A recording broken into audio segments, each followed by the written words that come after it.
नमस्कार और स्वागत है आपका हमारे खास न्यूज बुलेटिन में। आज 9 मार्च 2025 की ताजा खबरों में हम आपके लिए देश दुनिया की 15 सबसे बड़ी, जरूरी और सोचने पर मजबूर कर देने वाली खबरें लेकर आए हैं। वीडियो अंत तक जरूर देखें क्योंकि हर खबर में छुपी है एक नई कहानी। और हाँ, आपके लिए एक मजेदार जनरल नॉलेज जीके क्विज भी है। सवाल, भारत का पहला उपग्रह कौन सा था? A Bhaskara 1, B INSAT 1 AC, Aryabhata, D Rohini. सही जवाब कमेंट करें। सही उत्तर पाने वालों के लिए स्पेशल इनाम। वीडियो को लाइक करें, शेयर करें और चैनल को सब्सक्राइब करना ना भूलें। चलिए शुरू करते हैं आज की खबरों की दास्तां। लुधियाना में इमारत गिरी, 1 की मौत, कई श्रमिकों के दबे होने की आशंका। पंजाब के लुधियाना में एक फैक्ट्री की इमारत अचानक गिर पड़ी, जिससे एक व्यक्ति की दुखद मृत्यु हो गई है। घटना के समय कई श्रमिक कार्यरत थे, जिनमें से कुछ मलबे के बीच फंस गए हैं। राहत और बचाव अभियानों में सुरक्षा दल सक्रिय रूप से जुट गए हैं। मौके पर तुरंत ही चिकित्सा सहायता और बचाव उपकरण भेजे गए हैं। स्थानीय प्रशासन ने घटना की तहकीकात शुरू कर दी है। उम्मीद जताई जा रही है कि जल्द ही मलबे से फंसे लोगों को सुरक्षित निकाला जाएगा। बढ़ते हैं अगली खबर की तरफ। इंडिया टुडे कॉन्क्लेव में सीएम योगी का बयान, रंग से परहेज है तो होली पर बाहर निकलने से बचें। इंडिया टुडे कॉन्क्लेव में उत्तर प्रदेश के मुख्यमंत्री योगी आदित्यनाथ ने अपने भाषण में स्पष्ट संदेश दिया कि जो लोग रंग से एलर्जी या अन्य स्वास्थ्य समस्याओं से जूझ रहे हैं, उन्हें होली के दौरान भीड़-भाड़ से दूर रहने की सलाह दी जा रही है। इस बयान में उन्होंने सामाजिक समरसता और सुरक्षा के मुद्दों पर जोर दिया। उनके अनुसार यह कदम नागरिकों की भलाई और स्वास्थ्य सुरक्षा के लिए आवश्यक है।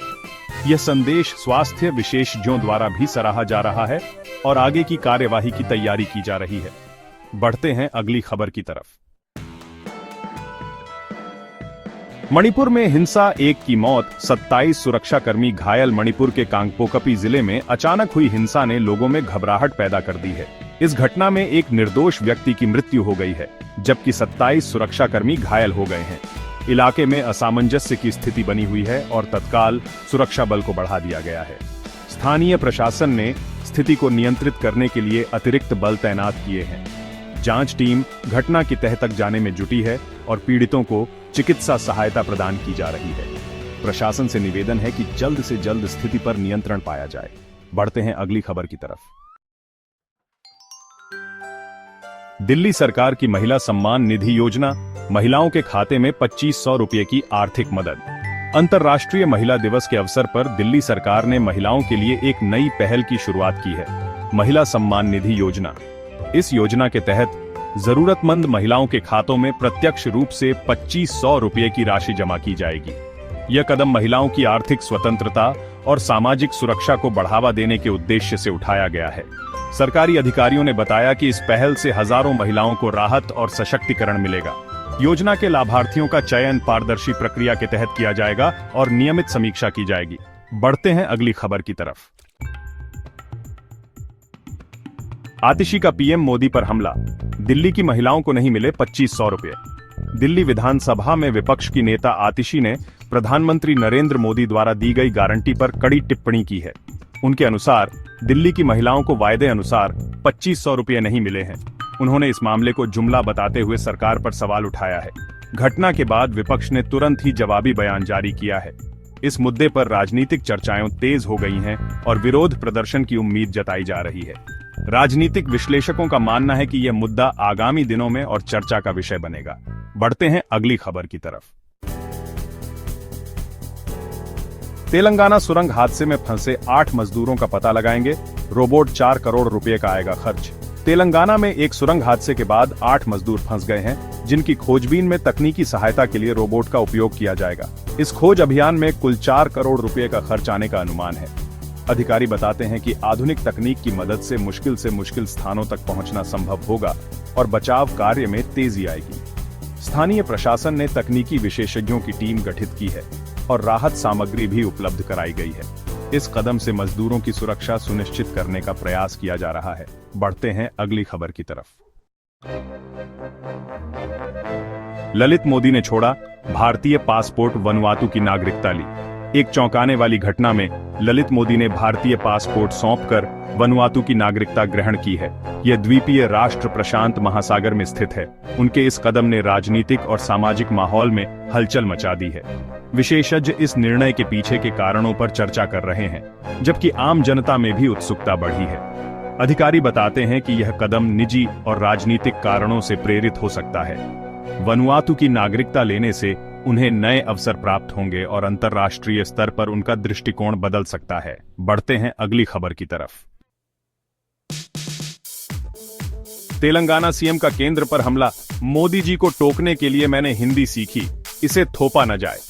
तेलंगाना के मुख्यमंत्री ने केंद्र सरकार पर कड़ी टिप्पणी करते हुए कहा कि उन्होंने प्रधानमंत्री मोदी को टोकने के लिए खास तौर पर हिंदी सीखी है। उनका मानना है कि ये टिप्पणी एक राजनीतिक बयान है और इसे जबरदस्ती नहीं थोपना चाहिए। उन्होंने कहा कि भाषा के माध्यम से जनता को संदेश देना महत्वपूर्ण है, जिससे सामाजिक और राजनीतिक चेतना में वृद्धि हो। इस बयान से राजनीतिक विमर्श में नए प्रश्न खड़े हो गए हैं। विशेषज्ञ इस बात पर भी चर्चा कर रहे हैं कि भाषा का उपयोग कैसे राजनीति में प्रभाव डालता है। बढ़ते हैं अगली खबर की तरफ। इंडिया टुडे कॉन्क्लेव, पहले होली फिर जुमे की नमाज पर सहमति, बोले सीएम योगी। इंडिया टुडे कॉन्क्लेव में मुख्यमंत्री योगी आदित्यनाथ ने एक अनोखा बयान दिया, जिसमें कहा गया कि पहले होली मनाई जाए और फिर जुमे की नमाज पर सहमति बनाई जाए। यह बयान सामाजिक समरसता और धार्मिक सद्भाव को बढ़ावा देने के इरादे से आया है। उन्होंने बताया कि दोनों त्योहारों के माध्यम से लोगों में एकता की भावना जागृत हो सकती है। यह कदम धार्मिक और सांस्कृतिक मेलजोल को मजबूत करने के लिए उठाया गया है।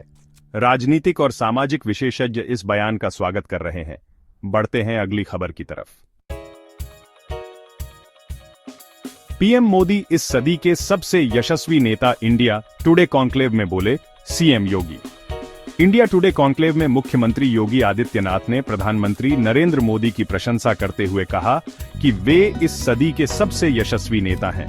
उनके इस बयान से राजनीतिक चर्चा में नया उत्साह आया है। उन्होंने मोदी जी की नीतियों, दूरदर्शिता और नेतृत्व कौशल की सराहना की। यह बयान राजनीतिक समर्थकों के बीच जोश पैदा कर रहा है। विपक्षी दलों ने भी इस बयान पर प्रतिक्रिया दी है, जबकि जनता के बीच मिश्रित राय देखने को मिल रही है। यह बयान आगामी राजनीतिक घटनाक्रम पर भी असर डाल सकता है। बढ़ते हैं अगली खबर की तरफ। नायक तो महाराणा प्रताप हैं, अकबर नायक नहीं हो सकता है, मुख्यमंत्री योगी। मुख्यमंत्री योगी आदित्यनाथ ने एक नए बयान में कहा कि नायक तो महाराणा प्रताप हैं, जबकि अकबर नायक नहीं हो सकता। इस बयान के जरिए उन्होंने इतिहास और वीरता के प्रतीकों को उजागर किया है। उन्होंने बताया कि देश के इतिहास में ऐसे कई वीर रहे हैं जिनकी प्रेरणा आज भी लोगों के दिलों में जीवित है। इस बयान से न केवल राजनीतिक बल्कि सांस्कृतिक विमर्श भी तेज हुआ है। विशेषज्ञ और आम जनता दोनों ने इस बयान की सराहना की है और इसे प्रेरणादायक बताया है। बढ़ते हैं अगली खबर की तरफ। नायक तो छत्रपति शिवाजी महाराज हैं, औरंगजेब नायक नहीं हो सकता, सीएम योगी। सीएम योगी आदित्यनाथ ने एक और बयान में स्पष्ट कर दिया कि नायक तो छत्रपति शिवाजी महाराज हैं, जबकि औरंगजेब को नायक के रूप में नहीं देखा जा सकता। इस बयान के जरिए उन्होंने इतिहास के महान योद्धाओं की महिमा का स्मरण कराया है। उनका मानना है कि शिवाजी महाराज ने जनता के लिए जो आदर्श स्थापित किए वे सदैव प्रेरणास्पद रहेंगे। इस बयान से राष्ट्रीय और सांस्कृतिक गर्व की भावना को बल मिला है। राजनीतिक विश्लेषकों ने इस बयान को सकारात्मक रूप से लिया है और इसे देशभक्ति का प्रतीक बताया है। बढ़ते हैं अगली खबर की तरफ। 13 Himani Narwal murder case, CM नायब का पीड़ित परिवार को निष्पक्ष जांच का आश्वासन। हिमानी नरवाल मर्डर केस में एक बार फिर से न्याय की मांग उठी है। मुख्यमंत्री नायब ने पीड़ित परिवार को आश्वासन दिया है कि मामले की निष्पक्ष जांच की जाएगी और दोषियों को कड़ी सजा दी जाएगी। इस आश्वासन से परिवार के सदस्यों को थोड़ी राहत मिली है, लेकिन न्याय की मांग अब भी जारी है। प्रशासन ने मामले की पुनः जांच के लिए विशेषज्ञों की टीम गठित की है। इस कदम से जनता में विश्वास की एक नई लहर पैदा हुई है। मामला तेजी से सुलझाने के लिए सभी संबंधित पक्ष सक्रिय रूप से जुट गए हैं। बढ़ते हैं अगली खबर की तरफ। 14 हमारे लिए दुनिया चुनौतियों से ज्यादा अवसरों से भरी, मैनचेस्टर में बोले जयशंकर। विदेश मंत्री एस जयशंकर ने मैनचेस्टर में एक अंतर्राष्ट्रीय मंच पर कहा कि आज की दुनिया चुनौतियों से अधिक अवसरों से भरी हुई है। उनके बयान में वैश्विक परिदृश्य में नए अवसरों की चर्चा की गई है, जिससे आर्थिक, राजनीतिक और सांस्कृतिक क्षेत्र में प्रगति की आशा जगी है। उनका मानना है कि सही नीतियों और रणनीतियों के साथ चुनौतियों को अवसर में बदला जा सकता है। इस बयान से अंतर्राष्ट्रीय समुदाय में सकारात्मक संदेश जाता है और भारत की वैश्विक छवि मजबूत होती है। बढ़ते हैं अगली खबर की तरफ। 15. वैश्वीकरण को और निष्पक्ष बनाना चाहते, मैनचेस्टर के ओल्ड ट्रैफर्ड में बोले जयशंकर। मैनचेस्टर के ओल्ड ट्रैफर्ड में विदेश मंत्री एस जयशंकर ने कहा कि भारत वैश्वीकरण को और निष्पक्ष बनाने की दिशा में कार्यरत है। उन्होंने वैश्विक व्यापार, सुरक्षा और सांस्कृतिक आदान प्रदान में सुधार की बात की। इस बयान में उन्होंने बताया कि एक संतुलित और न्यायपूर्ण वैश्विक व्यवस्था की आवश्यकता है, जिसमें हर देश को बराबरी का दर्जा मिले। ये बयान अंतर्राष्ट्रीय नीतियों में सकारात्मक बदलाव की ओर इशारा करता है।